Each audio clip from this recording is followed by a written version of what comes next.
Okay mga Lods, pakinggan na natin to. Let's go.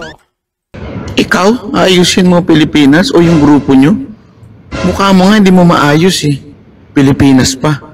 Hindi naman requisite ang pagiging gwapo sa pag-ayos sa Pilipinas. Una, merong disability si Percy, si Congressman Percy, na stroke siya eh. Kaya siya, ganyan yung, ganyan, kaya nagdo-drop yung isang side ng face niya. Ibig sabihin wala siyang control over it. So, anong gusto mong gawin niya? Controlling niya yung nangyari sa kanya? Hindi niya magagawa yun. Imposible yun. Pero, yung utak niya, gumagana pa naman. Yung puso niya, nandun pa rin naman. Hindi pa naman siya kinakain ng sistema. Ibig sabihin, meron pa rin siyang chance na ayusin yung Pilipinas through his legislation. Wala sa itsura yan, banat bay. Akala mo naman itong mga putang inang to, ang gagwapo. Diba? Tignan niyo yung mga itsura nitong mga to. Lalong-lalo na to. Pero mamaya, pag sa dulo, antayin niyo sa dulo, kikiligin kayo. Kasi abusado tong mga to eh. Pagbibigyan ko na. Pero kidding aside, alam mo nung si Vice President tinanong kung ready ba siya, ang sagot niya, di ba, ready siya. Dahil yun ang nasa konstitusyon natin. Ang Vice President, ang mandato niya, ang maging ready. Oo nga, pero let's say, kasi they are calling for BBM resign. Itong mga DDS na inutil na to. Na tinry nila, alam mo, kunyari si Joey, ang technique niya is to gaslight yung mga campings na parang na parang nag-side na daw kay BBM. Okay? Kasi ayaw nila kay VP Sara. Well, ayaw namin sa parehas. Kaya nga, dalawa silang mag-resign sabay. Ang mangyayari nun, magkakaroon yata, ang susunod yata yung yung House Speaker or yung Senate President yata yung next in line. Ang point doon, mga Lods. Okay. Yung okay na yung karamihan ngayon. Okay na sa established order. What do I mean by that? Hatiin natin sa tatlo yung mga, hindi, 4 siguro. Sige, 4. Yung una, kayong mga politically neutral, yung politically apathetic na tinatawag. Okay, kayo yan, nandito kayo. Let's say na 25% kayo.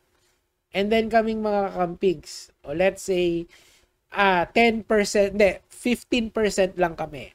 DDS, let's say sila yung pinakamalaki, 35%.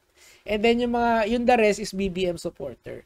Meaning to say, majority of the people, given that over yung ano na yan, yung guesstimate na yon of how many people are for this BBM resign, is ibig sabihin maliit na portion lang kayo ng society. Hindi pa lahat ay gustong mag-resign si BBM. In fact, kung ako yung tatanungin mo, mas pwede silang dalawa, sabay silang mag-resign para fair. Kasi tandaan nyo, wag niyong kakalimutan na yung pinanggalingan nitong dalawang to, yung origin story nitong BBM at saka Sara Duterte na to is yung unity team na yon. We should hold them accountable for the fact na sila yung dalawang nagsama. Nagsama sila sa isa lang grupo. So meaning to say, kung nagkamali sila sa pagpili sa allegiance nila at nagtatrayduran sila ngayon, kasalanan nila yon. Ibig sabihin, reap what you sow. Karma chameleon. Ganun talaga. Gagawan mo eh. Tapos gusto mong baguhin yung kasi naghihirap kayo, that's on you. That's not on the people. Pero if you want resignation, then let's talk in the middle. Dalawa silang mag-resign. Oh.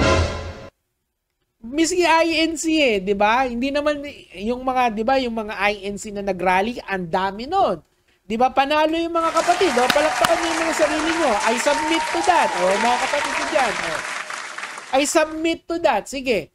So ibig mong sabihin, etong mga INC na to, miski sabihin na natin na hindi nyo gusto yung kanilang paninindigan, hindi pa rin sila BBM resign totally. Wala doon nagsisigaw ng pababain si BBM. In fact, natapos siya ng day 2 kasi nakuha na ng Malacanang yung point nila, whatever happened there, happened, di ba? Ibig sabihin, sila din hindi nila din gusto fundamentally na BBM resign. Yun yung katotohanan doon.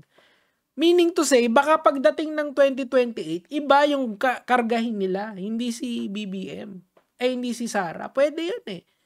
Pwede yun mangyari eh. Hindi natin alam. Wala tayong kasiguraduhan pagdating ng 2028. Kasi mamaya magko-content tayo about dun sa sobrang confident itong mga hinayupak na to na mananalo na si Sara Duterte. Paano kung hindi? Anong gagawin natin kung hindi siya nanalo? Anong mukha yung ihaharap nyo? 'Di ba? Eh di tapos na kayo, 6 years kayong ngaw-ngaw. Ito talaga ang best years of our country. Kasi itong mga vloggers na to, araw-araw silang napapahiya. Araw-araw na sa kanilang pumapalag sa mga kahayupan nila na ginagawa dito. Pero yung disability ng tao, wala naman siya control dyan eh. Tapos yun yung titirahin mo. Ibig sabihin wala ka talagang kwenta. Wala kang kwentang tao, period. Diba? Kapal ng mukha, sobra. Tinanong kung ready ba siya. Ang sagot niya, di ba, ready siya. Dahil yun ang nasa Pero kidding aside, alam mo nung si Vice President tinanong kung ready ba siya. Ang sagot niya, di ba, ready siya. Dahil yun ang nasa konstitusyon natin. O bigla sila mag-i-invoke ng constitutionality. Pero people don't want that, as I've explained. Ang Vice President, ang mandato niya, ang maging ready pag ang Presidente ay nawala. Binatikos niyo yun. Kayo, wala kayong mandato na ayusin ang Pilipinas o... Hindi. Meron tayong mandato, lahat tayo, na protektahan ng ating bansa. Di ba? Every Filipino should work towards making this country a lot better. Kaya nga tayo nagbabayad ng tax eh. Kaya nga tayo sumusunod sa ating batas. May mandato tayo na sumunod. May mandato tayo na ayusin yung society natin. Tanga ka ba talaga? Alam mo ang walang mandato, yung manghiyakan ng kapwa mo dahil sa disability nila.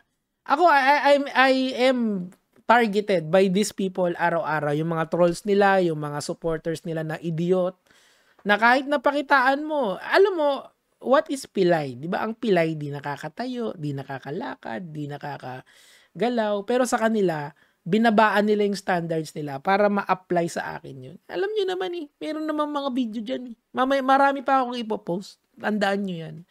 Mapapahiya itong mga DDS na to. Di ba? Ang kakapal ng muka. Pero towards the end, sige, magpagbibigyan kita banat bay. Di ba hinamon nyo ako ng suntukan? O, sige. Came. Pero hindi si Sir Jack, ikaw. Mamaya na. Ayusin yung bansa natin kung sakasakaling mawala ang presidente. Hindi nyo mandato yan. Wala sa batas yan. Mga ano pala to eh. Mga law followers pala. After nung EJK, after nung pagpatay ng mga addict, nung mga kriminal, which is wala yun sa batas. Wala naman kasi tayong batas towards that eh, 'di ba? Na nakakulong na si Tatay Digong sa dahig, biglang i-invoke nila yung batas. Etong mga tao na to kasi, they only follow the rules if it's convenient. Pagka okay sa kanila. Pag okay sa kanila, di go. Walang problema. Anuhin natin 'yan, gawin natin 'yan. Sundin natin yung batas natin kapag conveniente sa atin. Hindi dapat ganoon. Ano yan? Dura lex sed lex. The law is harsh but the law is law. Meaning to say, kahit hindi mo gustong sundin, dapat mong sundin. Gets mo? Walang choice. Mandato mo yun na sumunod. Okay? Sa ayaw at sa gusto mo. Ngayon, ayaw naman ni BBM mag-resign. So, bakit siya susunod sa inyo, mga kinang-ina nyo? Hindi naman, di ba? Hindi naman siya magre-resign. Sinabi niya, hindi siya magre-resign. Kung nagde-demand kayo na pag-resign si BBM, kami din, pwede kami mag-demand na mag-resign din si BP Sara para quits. Sabi nga nung kaibigan kong si Meloyat, it's a tie! Ako nga sabi ko nga sa inyo if you want a revolutionary government, as long as Vico Soto sits as head of the council, walang problema sa akin yan. Sasama ako sa kahit anong marcha. Pero, kung kayo-kayo lang din, takinan nyo, hindi na. Di ba? Mag-ayusan na lang tayo ng muka. Okay? Tapusin na natin to. Para naman pumunta na tayo dun sa exciting part. Alam ko naman na pag na-hype ako, na-hype din kayo. Kayo mga 2,000 viewers na nanonood. Thank you. Hello. Ang kapal ng mukha ninyo. Puro kayo ambisyoso at ambisyosa. Halatang halata kayo na talagang ang nais nyo is maposisyon lang para ayusin ng Pilipinas. Katarantaduhan yan, ayusin mo muna. Bakit? Kayo ba ayusin nyo din yung Pilipinas? Ito na yan, sige. Katarantaduhan yan, ayusin mo muna yung lahi mo. Ganito na lang, Banat Bay. Di ba hinahamon nyo ako ng suntukan, boxing. Sige, payag ako basta ikaw yung kalaban ko. Mag-boxing tayo. Ikaw. O di ba, tingnan nyo kung pilay talaga ako. Sarap nun. Pagpapantayin ko yung mukha mo, tsaka pagkatapos kitang gulpihin, mas magiging gwapo na sa'yo yung picture dyan sa baba mo. Si Sir Percy, kasi si Kong Percy may labang pa ng onti.